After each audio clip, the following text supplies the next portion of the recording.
हो गया।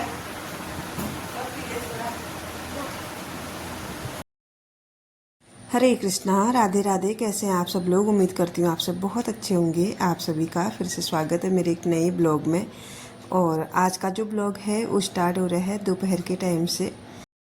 आज मैं आप लोगों के साथ शेयर करने वाली हूँ अपना दोपहर से रात तक का रूटीन।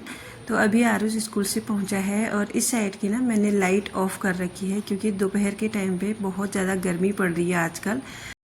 इसीलिए ना दोपहर के टाइम पे खिड़की, दरवाजे, पर्दे और लाइट वगैरह सारा बंद करके रहना पड़ रहा है। मानो कि एक ब्लैकआउट की तरह रहना पड़ रहा है घर में, नहीं तो बहुत ज़्यादा गर्मी पड़ रही है। तो बच्चों का भी स्कूल से आना जाना बहुत मुश्किल हो रहा है आज के टाइम पे। बट कुछ दिनों की बात है, फिर तो छुट्टियां पड़ जाएंगी। तो हुआ यूँ कि यहाँ पे ना मैं अभी सोई थी। सुबह मैं अपना यहाँ पे कुछ एडिटिंग का काम कर रही थी और एडिटिंग का काम करते करते मुझे आ गई नींद। और आपने कभी भी नोटिस किया होगा गर्मियों में जितनी ज़्यादा गर्मी पड़ेगी उतनी ही ज़्यादा नींद आती है। मुझे तो बहुत नींद आती है गर्मियों में, इसलिए ना मैं कभी कभी सुबह भी सो जाती हूँ, कभी दिन में। ऐसी मतलब एक टाइम तो सोना रहता ही है मेरा।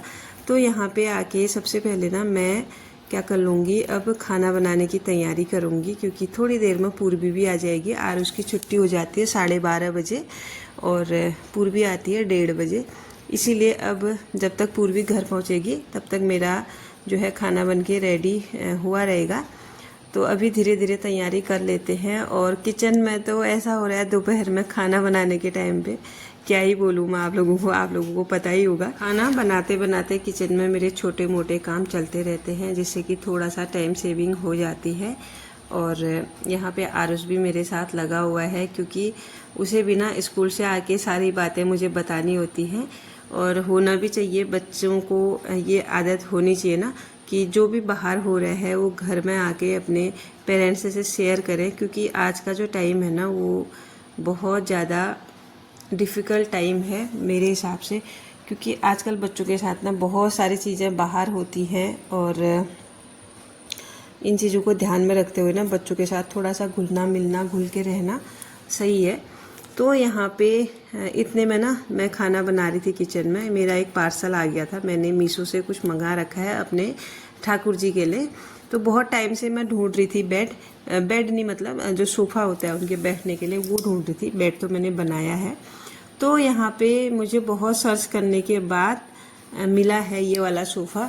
वैसे ना मिल तो गया था, लेकिन ये था ना, मुझे डाउट था कि मतलब सही आएगा नहीं आएगा, या फिर उसका साइज कैसा होगा, छोटा बड़ा यूं करके। क्योंकि मैंने कई बार अपने कान्हा जी के लिए बहुत सारी चीज़ें मंगाई मीशो से, लेकिन वो उनके लिए फिट नहीं आई। लेकिन इस बार जो चीज़ आई है ना उसको देख के मैं बहुत खुश हुई, क्योंकि जो मैं चाह रही थी एकदम मुझे वही चीज़ मिली है। और बिल्कुल इतना अच्छा मतलब ये रिसीव हुआ ना, इतनी अच्छी पैकिंग में रिसीव हुआ, बहुत अच्छा लगा मुझे इसको देख के। और फिर ना मैंने इसको तुरंत, इतनी खुशी हुई कि मैंने तुरंत इसमें कान्हा जी को बिठाया, तो वो भी बहुत खुश हो गए और बिल्कुल फिट आ रहा था उनके लिए। मेरे कान्हा जी का जो सिंहासन है ना वो टूट गया था। छोटे वाले के पास तो है, लेकिन बड़े वालों का ना टूट गया था। इसलिए ना जब भी वो नीचे बैठते थे ना मुझे अच्छा नहीं लग रहा था। तो बहुत सर्च करने के बाद मैंने उनके लिए चीज़ मंगाई और मुझे इतना अच्छा लगा ना। और मैं उनसे खूब सारी बातें कर रही यहाँ पे। कभी भी ना जब मैं मार्केट वगैरह जाती हूँ तो मुझे ना अपना उतना नहीं रहता है, मुझे अपना ध्यान ही नहीं आता मुझे क्या लेना है अपने लिए करके।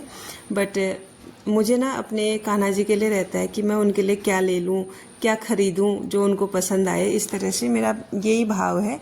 तो यहाँ पे ना मैंने खाना भी बना लिया है साथ के साथ। और कान्हा जी के लिए मैंने मूंग की दाल बनाई थी, जो कि मैंने उनको भोग लगा दिया। बीच में लाइट चली गई थी इसलिए मैंने शूट नहीं किया। और अपने लिए बनाई है कड़ी, और थोड़ी सी दाल बची थी मूंग वाली, तो मैंने ना वो दाल भी कड़ी में ही मिक्स कर ली, क्योंकि बच्चे मूंग की दाल खाना कम पसंद करते हैं इसलिए। तो कड़ी में ही मैंने आज दाल भी मिक्स कर दी है। और यहाँ पे खाना बन के रेडी है, फटाफट से बच्चों को खिलाती हूँ। और इसके बाद फिर मैंने दोनों बच्चों को खाना खिला के ना सुला दिया था। पूर्वी ने थोड़ा सा होमवर्क किया, लेकिन आरुष पहले ही सो गया था। सोने के बाद जब बच्चे सो गए थे मैंने अपना कुछ क्रिएटिविटी का काम किया है आज। थोड़ी देर में आपको मैं दिखाऊंगी, क्योंकि खाली जब टाइम होता है ना मैं कुछ ना कुछ करते रहती हूँ। और मुझे खाली बैठना बिल्कुल भी पसंद नहीं है। तो अभी शाम का टाइम हो गया है, आरुष भी उठ गया। आरुष उठा तो बोल रहा था गला सूख रहा है। आजकल गर्मी में होता ही है, जब भी हम उठते हैं ना उसके बाद थोड़ा गला सूखता ही है। और मैंने यहाँ पे ना जो ये लेमन वाली ड्रिंक है ना ये बनाई। मैं इसको हल्द्वानी से लेके आई थी मॉल से। ये बहुत अच्छी है। इसको पीने से ऐसा लगता है ना जैसे कि हम शिकंजी पी रहे हैं, वो सेम वही टेस्ट आता है। बहुत अच्छा लगता है इसको पीने के बाद। तो यहाँ पे मैंने अपने लिए और आरुष के लिए बना ली है। तो पूर्वी सोई है, उसको अभी बाद में उठेगी तो खुद पी लेगी। तो यहाँ पे और आजकल ना गर्मी की वजह से शाम के टाइम पे बिल्कुल भी चाय पीने का मन नहीं हो रहा है। बहुत कम ऐसा होता है कि मैं शाम को आजकल चाय बनाती हूँ। हाँ, कभी कभार रात को बना लेती हूँ जब मन हो जाता है या फिर थकान लग जाती है। और वैसे आज मैंने रात को ही चाय पी थी, शाम को नहीं पी थी क्योंकि शाम को बहुत ज़्यादा गर्मी रहती है। तो यहाँ पे मेरी ड्रिंक भी बन के रेडी है। और अभी ना मैंने कान्हा जी को नहीं उठाया है, और ये सब चीज़ें मैं उनको नहीं देती हूँ क्योंकि हमें नहीं पता होता है ना इनमें क्या चीज़ें हैं क्या नहीं है। वैसे दिए तो रहते हैं, उसमें लिखा तो रहता है कि क्या चीज़ें हैं क्या नहीं है, फिर भी मतलब मुझे डाउट रहता है कि क्या हम उनको खिला रहे हैं क्या नहीं खिलाना चाहिए करके। तो यहाँ पे अभी मैं अपना फेस वॉश करूँगी क्योंकि गर्मी बहुत है, और शाम के टाइम पे थोड़ा सा मैं रेडी हो जाऊँगी और फिर जाके आगे के काम करते हैं। अभी क्या है ना, शाम का जो टाइम है उसमें बच्चे थोड़ा बहुत खेल कूद लेते हैं। तो आरुष का हो गया है खेलने वाला टाइम, तो इसको मैं सबसे पहले बाहर भेज रही हूँ खेलने के लिए। उसके बाद फिर मैं भी जाऊँगी क्योंकि आज मुझे किचन गार्डन में थोड़ा बहुत काम है, और उससे पहले कुछ ज़रूरी काम है उनको निपटाऊँगी पहले, फिर जाके जाऊँगी। उसके बाद मैं फिर से आ गई हूँ अपने कान्हा जी के पास क्योंकि ये भी सोए थे और अभी बारी है इनको उठाने की। तो इनको बहुत प्रेम भाव से मैंने उठाया और उसके बाद इनको ठंडा ठंडा पानी पिलाया। फिर जैसे ही मैं किचन में गई ना, मुझे लगा मैं इनको दूध का भोग लगाऊंगी। अक्सर मैं शाम के टाइम पे इनको दूध का ही भोग लगाती हूँ, लेकिन जैसे ही मैं दूध गर्म करने लगी ना, मैंने गर्म आधा हो भी गया था, फिर मुझे भाव आया कि नहीं अभी ना गर्मी हो रही है, थोड़ा केला वगैरह खिला देती हूँ। क्योंकि गर्म में ना जैसे हमें चाय पीने का मन नहीं करता, उसी तरह उनको भी दूध पीने का मन नहीं करता। तो मैंने इनको केले का भोग लगाया। एक बात मैं आपको बोलूं, ये चीज़ें ना जब हम सेवा करते हैं तब हमारे अंदर ना अपने आप आ जाती हैं, हमारे अंदर अपने आप भाव आने लग जाते हैं। पहले पहले ना जब मेरे ठाकुर जी घर में आए थे मैं बहुत डरती थी। मैं सोचती थी ना कहीं इनकी सेवा नहीं हो रही है या फिर इनको क्या चाहिए और मैं क्या सेवा कर रही हूँ। तो उसके बाद धीरे धीरे मुझे ये चीज़ें महसूस होने लगी। उन्होंने ही महसूस कराई, उनकी कृपा से महसूस हुई, वरना मैं इतनी सामर्थ्य नहीं कि हम उनके भाव जान पाए। वही भाव दिलाते हैं, वही सब कुछ कराते हैं। एक दिन मेरे से किसी ने पूछा था ना कि उनके घर में भी हैं लड्डू गोपाल हैं, सेवा तो करते हैं लेकिन ना उनको कोई भाव नहीं आता उनके लिए। तो मैं यहाँ पे क्या ही बोलूँ, क्योंकि भाव जो है ना, अगर हम भगवान की तरफ एक कदम बढ़ाते हैं तो वो हमारी तरफ 10 कदम बढ़ाते हैं। अगर हम उनके बारे में थोड़ा सा सोचेंगे ना, वो हमारे बारे में बहुत सारा सोचेंगे। अगर जब उन्होंने सोचना स्टार्ट कर दिया उसके बाद फिर अपने आप ही भाव आ जाता है। तो भाव दिलाने वाले वही हैं, थोड़ा सा उनके नज़दीक जाने की हमको ज़रूरत होती है, बस आगे की सारी बातें वो संभाल लेते हैं फिर। तो यहाँ पे क्या है कि शाम का टाइम हो गया है, किचन गार्डन का काम मैंने निपटा दिया, कपड़े धुल गए मेरे। आज सुबह कपड़े नहीं धोए थे क्योंकि मैं सो गई थी, पता नहीं क्यों मुझे उतनी नींद आ रही थी। तो अभी बच्चे यहाँ पे पढ़ाई के लिए बैठे हैं और मैंने अभी बनाई है चाय क्योंकि मैं बहुत ज़्यादा थक गई थी। किचन गार्डन में थोड़ा सा मुझे बुआई का काम करना है, अभी दूसरी सब्जी लगाऊंगी।